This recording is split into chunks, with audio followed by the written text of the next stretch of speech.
Welcome to Kansas City Real Talk, brought to you by KCRER. I'm Bobbi Howe. I'm Alex Gehring. What up? Not a lot. What are you doing? Nothing. I've been at KCRER most of the day today. Okay, so you're getting your fill of KCRERs? Yeah. Yeah? I'm getting all my RARs out. Yeah. You're teaching some more of those settlement classes, those Doing forms some more classes? settlement classes. Yeah, we've got a digital one on the way. Oh. Yeah. The blooper reel is going to be the best part, but I feel like most of the bloopers probably aren't going to be provided to the members. Can like a friend of KCRER, like a past president potentially of KCRER, maybe get access to that blooper reel? Like that person wouldn't do anything with said blooper reel. They would just use it for their own personal enjoyment. No. Okay. My bloopers they were fine. I mean, they were all intentional. Oh, so you're throwing Jessica under the bus? No, Jessica and I were both okay, but my problem is that I enjoy making bloopers. Oh. It's one of those things where if you feel like you're going to mess up, even though you haven't yet, but you know that your brain is on that track, I'm just going to own it and I'm going to keep on going and say crazy things. So that's kind of what happened, but it was fun. I enjoyed it. Josh is great. Amber's great. I mean, Amber didn't do anything with this part, but like we've got incredible staff at KCRER. I think Josh is probably a very underappreciated staff member because I think a lot of our members, well, they don't even know Amber or Josh even probably exist for the most part, but they are both such amazing staff people. Like they're just... I wish our people knew what talent we had. No, it's true. Yeah, I feel like our members in general don't know everybody that we've got and all of the resources that make this place work. And it's not just resources for KCRER's benefit. I mean, these are resources that members can have access to as well. So I have a question for you. So as you've been teaching, my grammar is amazing today. Yeah. But as you've been teaching and going through these classes for about the last month and a half at this point, has there been a change in the conversations and the questions that come out of this class? Is there a better understanding as people come in? Are you and Jessica the most educated people on our forums in all of our region? Okay, so here's the reality is that we reached this really great point that I really enjoyed like 2 weeks ago, where it felt like people were attending the class in order to gain additional perspective, right? And so they had heard a lot about the forums, maybe from their brokerage or elsewhere, and they decided that they wanted to seek more education about the changes, right? And of course, we don't only go over the forums; we also go over some of the logic, we go over some of the settlement, and a couple of other things as well. But it was really fun when people were there to just gain additional perspective. But now we're reaching a point when some of the people that are attending might be people who have been living under a rock for a really long time. Like people that don't know a settlement even happened? Yeah, but I'll also say it's not a ton of people, right, that are like but this. In fact, there's any. But there are people that are showing up who just don't know much. And you know what? That's okay. At least they decided to come at some point. You know, I appreciate that, and I'm never going to judge somebody for pursuing additional education. But Jessica and I have really enjoyed it, and actually, on a more optimistic note, I do feel like the way that the realtor community has taken to these changes has actually been extremely positive for the most part. And it's been really encouraging. I mean, deals are certainly getting done. And I think that the pain that some of the more pessimistic people in our marketplace were anticipating is not really that damaging. Yeah. And I feel like things are actually working okay. I feel like consumers are so far probably better served. It's always just difficult to see exactly what the long-term effects of certain policies are going to have. And if we always knew what that would look like, we'd be in a very different world. But I think that at least short term, things are going just fine. And I have faith that the realtor community is going to work together to make sure that as larger issues arise that are going to have long-term negative impacts on the consumer, we're not exactly shy about being vocal about that. So I think that long-term we'll be okay. Well, at least talking to the agents in my office is it just feels like there's a few I'm not going to say bad apples out there, but a few people who are coming from scarcity and saying things to getting their consumers essentially riled up to where the consumer's just completely locking down. And so I think that, after 6 to 9 months, we're going to start seeing a more normalized experience where right now it's everybody's having a completely different experience on every single and every single transaction is different. Every single transaction, there shouldn't be a normal transaction. I'm not trying to suggest that, but just the way that everybody is reacting, I think is going to calm down in the next 6 to 9 months. One of the I don't know if you've noticed this or not, but one of the interesting things that I noticed in the last week, and they're going to roll out October 1st, is that SLAR, or the St. Louis Association of Realtors, has now taken KCRER's lead with removing cooperative compensation out of the listing agreement and just moving it straight over to the contract.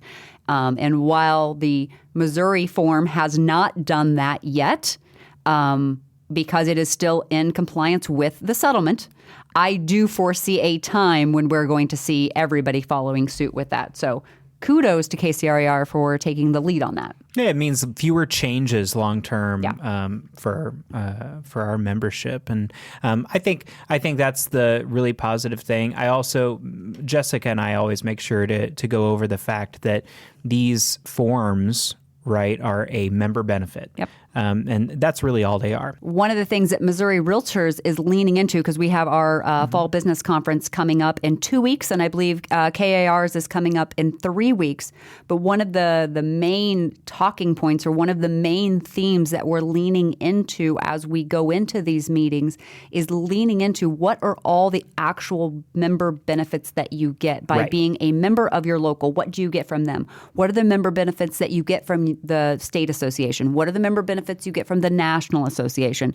And because too often people just think it's things that aren't actually the member benefits. Right. Absolutely. No, you're totally right. And with forms being a member benefit, you can choose to use them or you can choose not to. Yeah. You are more than welcome to have your own forms. Well, whatever your broker decides to do. So don't make your own forms. No, use whatever direction your broker gives you on which form. Of course. But I think that's the important thing that we always go over as well, is that that's also part of making sure that we're pro-competition, is that we don't all decide that we have to have the same compensation agreement. Yep. That's not the way that this functions. Everybody has the right to do whatever, but this is a member benefit, take it or leave it. So it's a positive thing. What else is going on? Like in life? Yeah, sure.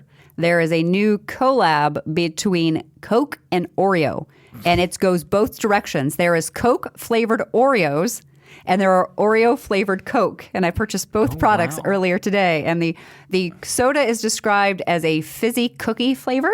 I would try that. Yeah, it's scaring me, but I'm going to try it. And then my friends that have tried the Coke-flavored Oreo, it has Pop Rocks in it, so it fizzes in your mouth kind of like soda does. So that's cool. We're going to be trying that after the podcast this afternoon, so that's what we have to look forward to tonight. I can't do the Oreos, and I don't want to do the soda, but it's zero sugar. To try that. It is a zero sugar product only, so it's Coke Zero, but it's Oreo flavored. Wow. So, and you found it at Target. Just FYI. Oh my gosh. So there you go. Wow. I know, right? But we do try all the weird random things. So you know what? Hey, who do we have coming on the episode? Whatever this thing is that we're doing, we're just getting together talking. Who's coming on today? I'm pretty confident has he been on before? He has been on before. I figured he had been on before. This is Andrew Mall. Andrew Mall is has been a long time and at various times a member of the KCRER board. He was a past president of the Kansas Association of Realtors, and next year, actually, he will be the president of the Kansas City Regional Association of Realtors. But today we're talking about him and his state legislative journey. He's actually running for Senate, and so that's really exciting. And I look forward to talking to him about that journey. We're always pushing more realtors to get involved with local politics, and it's one of the things that we talk a lot about with RPAC. And it's important for us to have realtors that are engaged to make sure that homeowners are well represented at the state level and at various levels of government. So I think it's a positive thing. You spoke about how we encourage our realtors to get involved in local politics. And I went through the Missouri Realtor Leadership Academy back in 2008. Oh, Lord, we are now aging me. So that was 16 years ago. Ouch, that hurts. But each Leadership Academy class has a project they work on. Mm-hmm. And the project we developed was called POP, the Political Outreach Program. And it was a program to go into local associations to teach people how to run for local government and why it's so important to run for local and state and national offices and represent not just the interest of realtors, but the interest of the real estate industry and homeowners and consumers, protecting our community by looking at housing issues. So I love that Andrew is in and a part of this and doing Absolutely. that. It'll be really fun to hear his take on it and hear a little bit about his journey. Mm-hmm. Bobbi, do you have a book bit? You'd be surprised if I didn't. So I do. Ooh, oh my gosh. Know, right? Well, Bobbi's book bit. Casey, rare. All right. Today, my book bit is called Quiet Power by Susan Cain. And it's just a book that helps identify the hidden superpowers of introverts, because I feel like our industry has a lot of, you see the extroverts all over the place, but I feel like we still have a lot of introverts within our society, within our industry. And how do we help those people shine to their fullest potential? So the quote from the book is, "Most great ideas spring from solitude." And as someone who's an extroverted introvert, that speaks to me because I crave my solitude and the time by myself, because that's where I truly do come up with my greatest ideas. So lesson number 1 is that the world does not understand the true power of introverts who mistakenly think something is wrong with them. Not everyone is all introverted or all extroverted. Like I just said, I'm an extroverted introvert, but most of us fall into a middle ground of being an ambivert, which, Alex, you're all extroverts, so it's fine. But just teasing. But naturally, finding one simple definition for an introvert is hard. But one primary characteristic is that most have a very rich inner life. And that does not mean they don't like being around others. Instead, they tend to look within themselves and like to be in quiet and safe environments to recharge. Studies have found that the nervous system of an introvert is actually more delicate than an average person, meaning that they're more sensitive to sounds, sights, and taste around them. And because of this, they have a stronger reaction to their environment and everything happening in it than other people do, which I found highly interesting. And I know one of the things that I've learned in the last year that may surprise us is some of our leaders sometimes are actually introverts. One that may surprise you on the Missouri side is former NAR president Elizabeth Mendenhall. Oh, okay. Elizabeth Mendenhall actually is. We were in a room together, and I was just standing at the back because I don't like crowds myself. And she came to, "Oh, thank God you're back here. I can just stand with you. I can't handle all of these people." And I'm like, "You were NAR president. You were on stages with thousands of people continually surrounded." She goes, "I can't stand it." And so I think that there's a lot of us that we push through those things. Lesson number 2, if teachers want to connect with and help the quiet students, they must be intentional about their teaching techniques. And teachers also applies to brokers or trainers or any coaches who are out there speaking with the people in our industry. But we have to hold classroom discussions as a way to expose students to different points of view. While this can be good, it tends to put introverted kids at a disadvantage. The expectation that everyone participates in a class verbally ignores the fact that some good students might be afraid to voice their opinions in front of the class. And it talks about a useful technique that the author shares is a technique called the think, pair, share approach. And this just allows the children some time to think on their own and then to join in a group and then have the other person share what they discussed about. And one-on-one discussions are usually much more relaxed for introverts. And then finally, lesson 3, use the power of friends, a quiet spot, and focus if you want to succeed as an introvert. She talks about, attending a crowded event with strangers. And so the first idea is to meet up with a friend before going to an event or a party alone so that you can go together with someone. And then constant noise can be exhausting to an introvert. So take time to find a quiet place where you can restore for a bit and then come back into the party. So that is the book bit, Quiet Power by Susan Cain. I always love this topic because I feel like before COVID, I did classify myself more as an introvert. And I definitely spent more time and I still feel like I do. Spend a lot of time recharging by myself. What I figured out really quickly with COVID is that I absolutely was not an introvert, though. Right. And being away from people, being outside of my office, trying to work from home, that did not work for me whatsoever. And I really struggled with it. I think that stuff like this we always dive into these kinds of psychological things. We always want to do these personality tests and all of these things. And I think that a lot of that is because we strive to find a way to define ourselves, and we look for some kind of a sense of identity. And it's so fluid. I mean, there are so many things about this that just aren't going to be consistent from one person to another.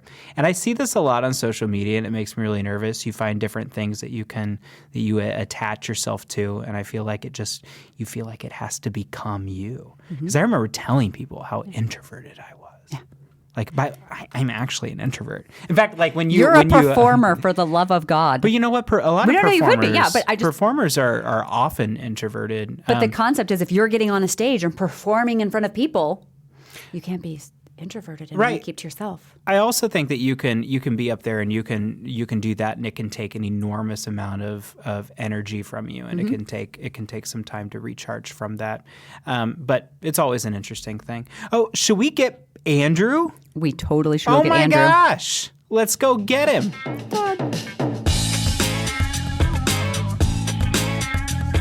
Welcome back to Kansas City Real Talk, brought to you by KCRAR. Bobbi and I are sitting with our friend Andrew Mall, who is running for Senate here in Kansas.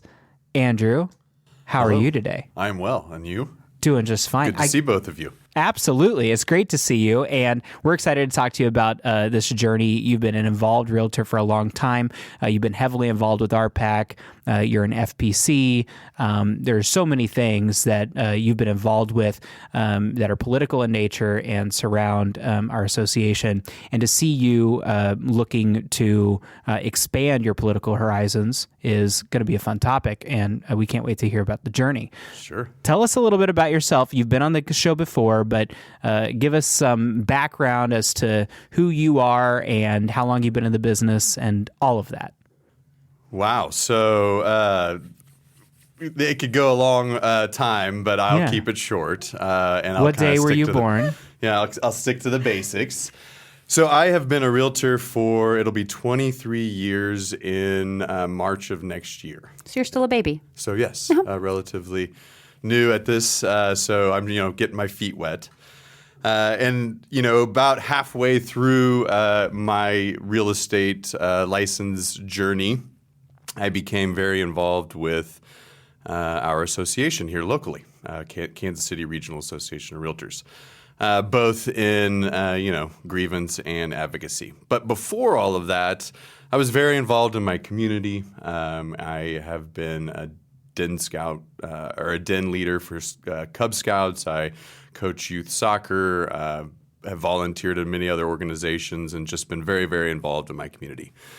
And I would say that one day I sort of woke up and I decided I need to do more. I love real estate. I'm very proud to be a realtor. I thoroughly love it. I've been, as I mentioned, doing this for 23 years, and I just felt that there should be more out there. And so that's when I started sort of looking for what that more was, and ultimately ended up at KCRAR, and then that led to becoming more involved with the nuts and bolts behind advocacy.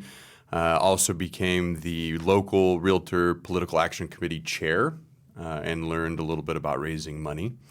Went on to then become the state chair and then the Kansas Association of Realtors president in 2022. And so a little bit of a roundabout journey, but I've ultimately ended up back here at home where I love to be. And I will be the Kansas City Regional Association of Realtors president next year. So happy to be here. Awesome. It's so funny. Those of us that have made the journey, when we're done, we're like, we're so happy to be back home again. Yes. It's so nice to be back home. So how did your interest in political advocacy get started? Mm-hmm. And how did you make the huge decision to go run for Kansas Senate? Well, I sort of touched on it with that story about my past. I have always been involved in my community one way or another, and that stems way back to high school. And spent a lot of time in extracurricular activities in high school, including debate, which was one of them. And so we got to learn a lot about policy. And I really enjoyed understanding policy, and then that led into student government, other things that then led into just paying attention to politics. And so when he pays attention to politics. This is one of the few people in our world who actually pays attention to what's going on. I do, and I actually enjoy it. I wouldn't call myself a policy wonk by any means, but I certainly pay attention to the landscape. I certainly pay attention to how it could impact my business. I'm a small business owner, just like many of you. And I think it's important to understand what the landscape of your marketplace, how that could impact your business. And so those sort of were in the, I would say, in the background. And then, as I mentioned, I ended up looking for more to do. I have a problem. I constantly say yes and can't say no. And so I joined a couple of committees. And one of those committees was Kansas Advocacy Committee. And that sort of blossomed into becoming very in tune with real estate-related policy at the state and local level. And so that then blossomed into wanting to raise money for the PAC in order to push our initiatives, which I believe strongly in the American dream and that we are a bipartisan PAC. And those are things that align with my personality and my sort of ideology. And so I wanted to help even more and more. And then what really led me to run for office was, so I was born and raised in and around the district that I'm running for. And I know my neighbors very well. I went to Shawnee Mission West High School, where I graduated. My sons are now going to Shawnee Mission West, filter into Shawnee Mission Northwest. And so I started to notice a disconnect between my representative at the State House and what I was hearing from my neighbors and my clients. One of the advantages, I believe, of getting into politics and being a realtor is we have our ear to the ground, if you will. We are a lot of times helping folks with one of their most important decisions they'll make in their life. And we get to hear the reasons why they want to move in or out of our community. And resoundingly, in my area, people want to start a family, start a business, and or retire in our area because of the promise of a great quality of life. And I started to see a disconnect there. And I started to see policies and votes, primarily votes, that were anti-quality of life. And I had to do something about it. Absolutely. Well, I've got a couple of things that I know that some of this is going to sound a little tongue-in-cheek. Okay. But we've got a lot of agents that get into this business, and especially if they've gotten into the last, 4 years. Yep. Prospecting is something that a lot of them aren't really good at. They think they're good at prospecting, but they aren't really sure how to prospect, and they don't really know how to develop business. And especially during election season, one of the things that we realize is that some of the best prospectors are absolutely people who are running for office. Sure. Tell us a little bit about the volume of phone calls that you've had to make, the doors. Are you leaving hangers? I mean, you're sending out like tons of postcards, I'm sure. What all goes into this? And then tell us a little bit about how these two jobs, correlate. And they're definitely both full-time jobs. As I mentioned, I love being a realtor, so that is my number one job, but I also am starting to really, really, really love campaigning and the thoughts of being a legislator, because I think I can make a difference. Yeah. And so they do have a lot of similarities. So as I mentioned, I got into real estate it'll be 23 years in March. That was actually back in the days of a DOS-based MLS. Bobby's laughing, but it was. It was. So that was before we transitioned over to web-based, and things got a heck of a lot easier. We still had pagers, and we still cold called. Mm-hmm. And so I spent the majority of probably, I would say anywhere from the first 3 to maybe even 6, 7 years cold calling.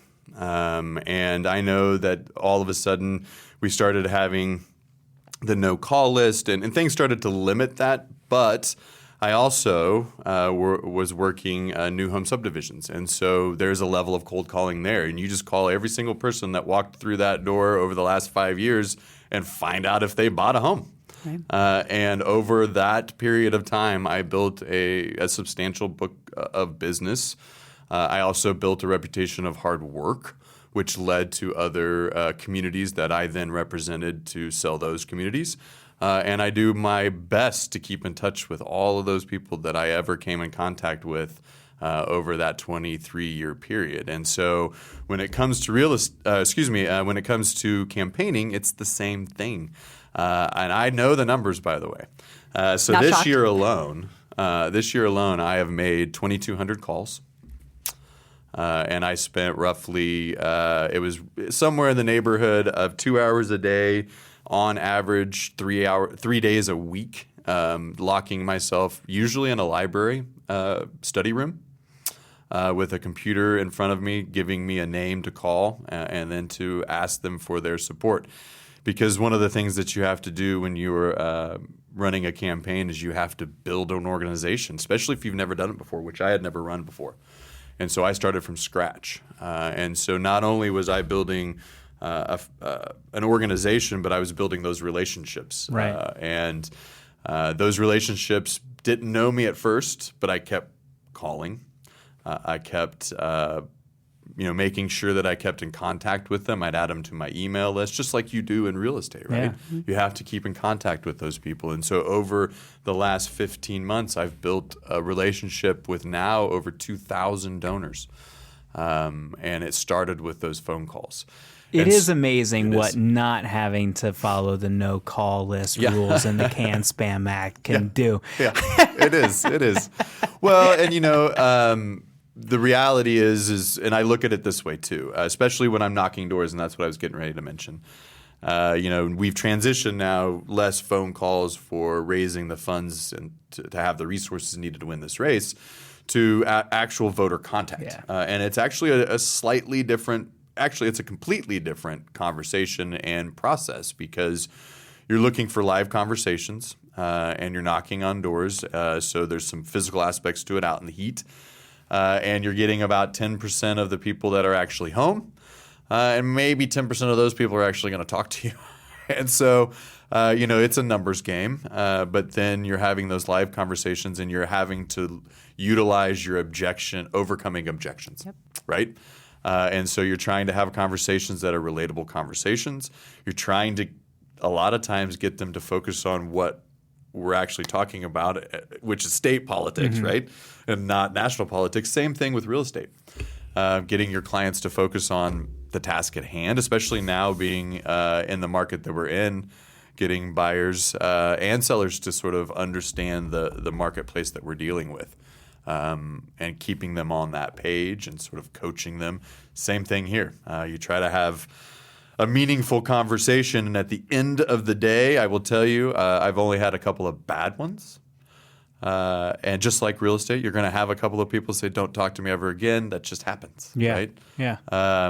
But you just keep at it and you keep working and you keep learning.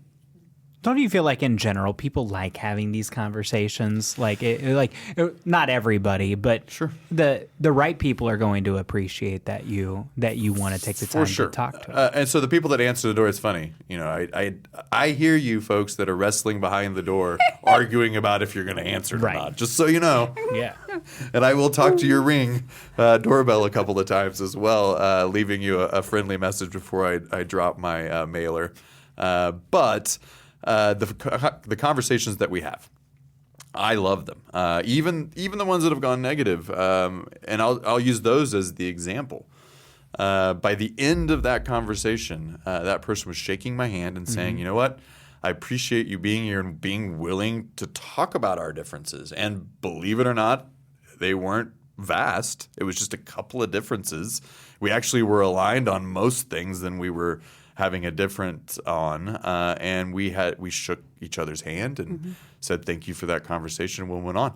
I will say on my way down the sidewalk, I said, just remember on November 5th, I showed up at your door. Yeah. Because I think it does matter. You bring up a good point, Alex. I think it matters that folks want to hear from their politicians. And I think that what you just discussed, having that actual civil discourse with someone else, we're going to agree to disagree. Maybe we come together at the end, maybe we don't.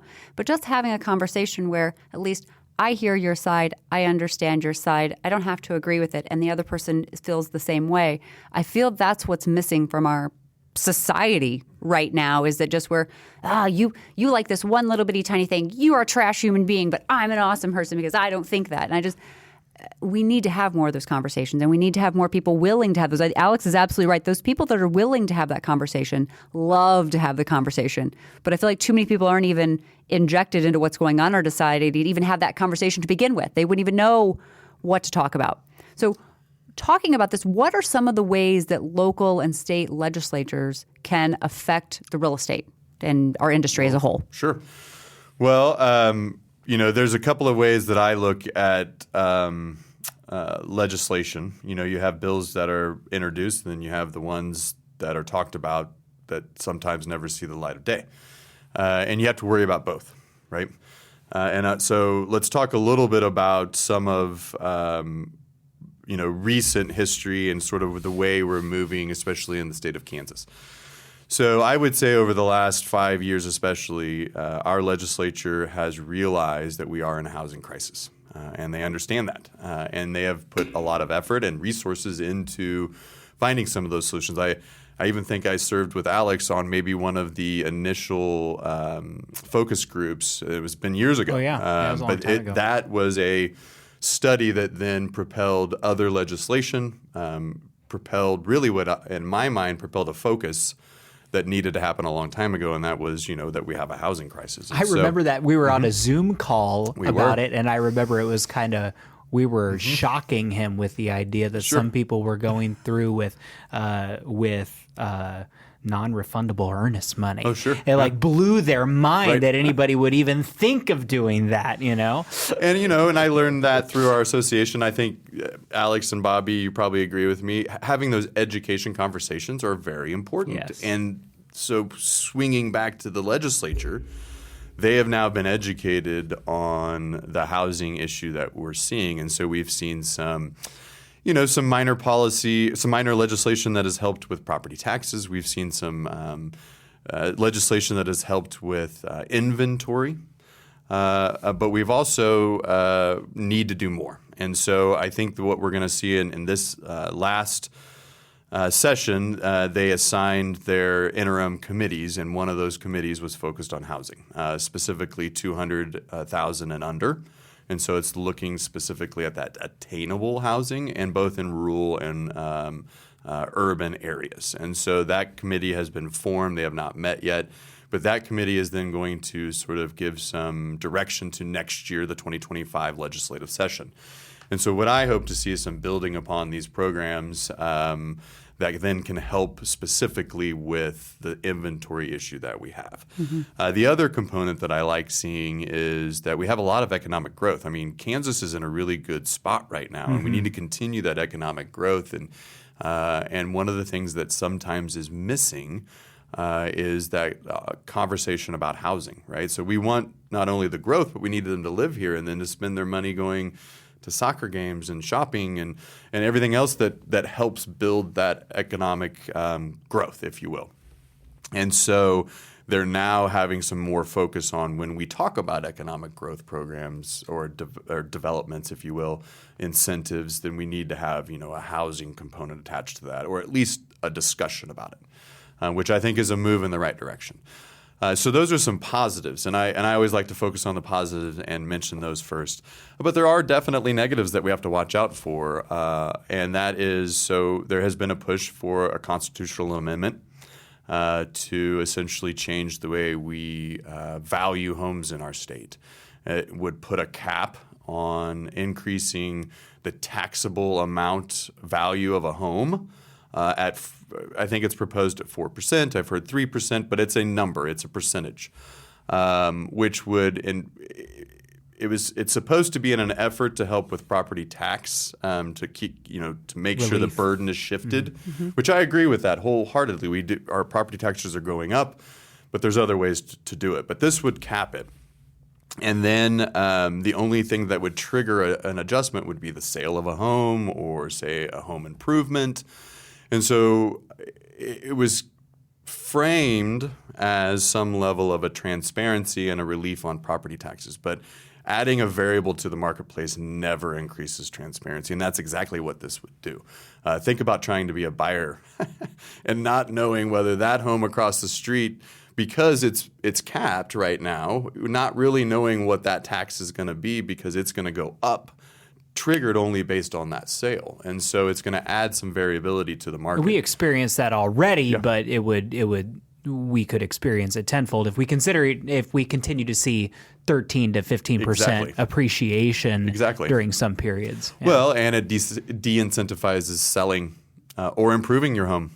And I don't think any of our communities want that. Right. So I'm now locked in at this rate. I don't want to sell because now I'm going to have to go to a higher rate when I go buy. Isn't that one of the reasons why we're in the current housing crisis we are? Because everyone has a low interest rate and doesn't want to give it up. So now I have a low tax rate on my house. I don't want to give that up. I don't want to give that up. And then, there's some unintended consequences that I can go on about. There's an unintended death tax. What if you have to change title? Yeah. Because of a death of a spouse. Yeah. That could then trigger that increase in taxes, which then why should you have to take that burden of a tax increase? You just lost your spouse. Yeah, you have one less person. And so, those are the things that I believe, and here's my pitch. I believe we need a realtor in the Kansas Senate because we have some very critical things that we're going to be talking about. And especially those ones that never see the light of day, which I hope this one doesn't, because it could turn our housing system upside down. Yeah, yeah. All right, I've got another question for you. Sure. All right, so you have been Sharice Davis's FPC for how long? Since she's been in office, yeah? Yes. Uh-huh. And so she's running for her fourth term. She is. That correct? And quick compliment, one of the best Hill visits that I've ever been to was Andrew with Sharice on, I believe, his first Hill visit with her, and it was awesome. And I went to as many of those as I could every time I was in DC, and it was phenomenal. But one of the things that I say Sharice, that's so disrespectful. I don't mean to be. I think she would be okay with it. But Representative Davis, one of the things that people don't always agree with this, and pardon me, listeners, but she actually is recognized as a fairly moderate representative in D.C. And of course, you're talking about state politics, not national politics, but nonetheless, what are some lessons that you've learned from being in that kind of a relationship with Sharice Davis as she's been going through what you're hopefully going to go through in the near future? What are some things you've taken from that experience? Well, very early on. So I was a brand new FPC when I took that role. And so I had to learn a lot really fast. And she was a brand new legislator. And so she had just been elected, and she had a 5-person primary that she squeaked out of, and then, just won pretty well. And so she was learning a lot, and I was learning a lot. And so what I learned very early on, 2 things. Staff is very important at the federal level, so you got to get to know the staff. And I think, it hasn't necessarily translated into help yet because I'm not a legislator, but it has translated into me understanding how staffs work within campaigns and having to know to talk to the right person and to have the right people in those spots. You can probably say that about any type of business, but getting to know the staff and then detailed note taking. So, and I had always been a detailed note taker. But Representative Davids is very, very detailed in her note taking, and she does it in a way where she basically says, "Pretend that I don't know anything, and tell me everything." And that's sort of the way I approach it, because I've had a lot of those meetings with her. So our Hill visits, I've had a lot of those meetings now that I'm on the campaign trail. It's very similar to those Hill visits. And so I'm meeting with groups and getting grilled from 3 different directions on questions. And it's more about, I want to learn what you have to say. You need to tell me, because as a legislator, you cannot be an expert in everything. Mm-hmm.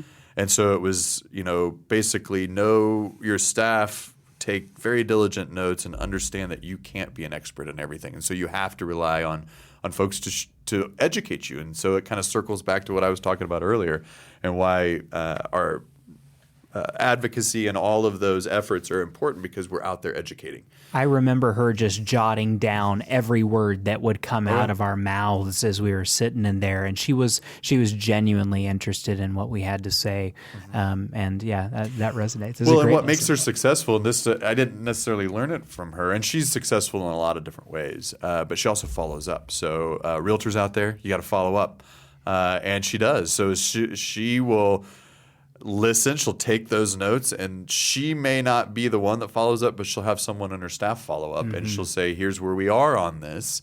And I don't know that I've ever been to a Hill visit and have had that feedback back from another federal legislator like I have from her. And so I think it's a lesson in follow-up.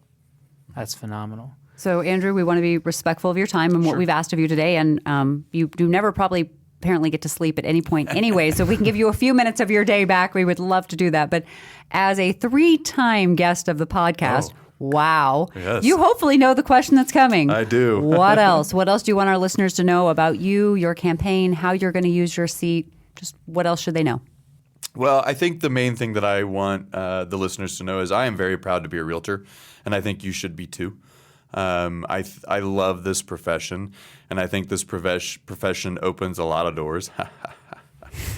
Yes. But dad jokes. Yeah. So I was going to be a comedian, then I decided to become a politician. But long story short, this profession does open a lot of doors, and I think it is you guys. I see it in you. You do a podcast. I see it in other of my colleagues. Mm-hmm. And so I think we should all be proud of our profession and to hold that real estate license. And so the one thing that I do think I'm going to take to the Capitol, and so when I win this race on November 5th, I believe that I will bring a steady, sensible hand that will be able to educate and advocate for housing. And I think that we need that in our legislature. It's not the only thing. But that is one thing that I want listeners on this program to know, is that I care deeply about being a realtor, and I think that this Kansas, I know Missouri, you're right next door, and you have your own stuff going on, and I pay attention over there too, but you can only focus on one state at a time, I think. 100%, yes. So. Can I ask a follow-up? I'm Sure. so sorry. You're on. All right, so you're running for an important position on November 5th. You also begin a very important position on January 1st. I do. How do these two positions correspond with one another? You're going to be president of KCRAR, and you're going to be a state senator, right? Mm-hmm. How are you going to balance that, and what can the members expect from you as president as you're straddling both of these positions? Well, we have a great team in place, and so first off, there will be no impact to my role as a state senator to our association. Kip and the team do a phenomenal job. Communication will happen, meetings will happen. The entire staff will still execute our strat plan just like they have every single year that I've been here. And so I have no doubt in my mind that things will go on as they should with no hitch. For me, Kip and I have been in constant communication early about the campaign so that he understands where things are. And he understands, I try to keep him in the loop of what's ahead. And part of that has been the session schedule. Mm-hmm. And so in Kansas, the session is roughly January through May. And so by May, the legislative part will slow down. Yeah. But in the thrust of, say, a session, There may be some changes to meeting schedule. And there may be, and I have a great vice president, David Nichols, and a leadership team, even beyond that, with Cindy Cunningham as immediate past president and Dan Hartman as incoming treasurer. And I think that team will help pick up any slack that I may have out there. You can expect to see me at the events that we're hosting. I look at the presidential role. It's not my year. It is, even when I was president of the Kansas Association of Realtors, it had nothing to do with me. It just has to do with making sure the membership have what they need, and that our association is moving in the direction that we want to move. Yeah. And so I think that those pieces are in place, and I am just excited to be there and to be able to, shed a little light on being a proud realtor. Next year, I do think I don't know that there'll be any changes per se, but definitely I like to be there, and that's one thing that I think you can expect is I'll show up. So. Awesome. Well, best of luck. We hope you win. We know you'll win. You have the endorsement of Kansas City Real Talk. Oh, thank you. It was our first ever endorsement. And have the we Kansas ever City endorsed Realtor anybody Party. before? We have endorsed the Kansas City Realtor Party has actually endorsed. So, but we fall underneath them. Okay, fine. To be clear, I wore my Missouri We Realtor don't get Party to issue support our him own today. separate Can I endorsement. get that sound clip? Yes.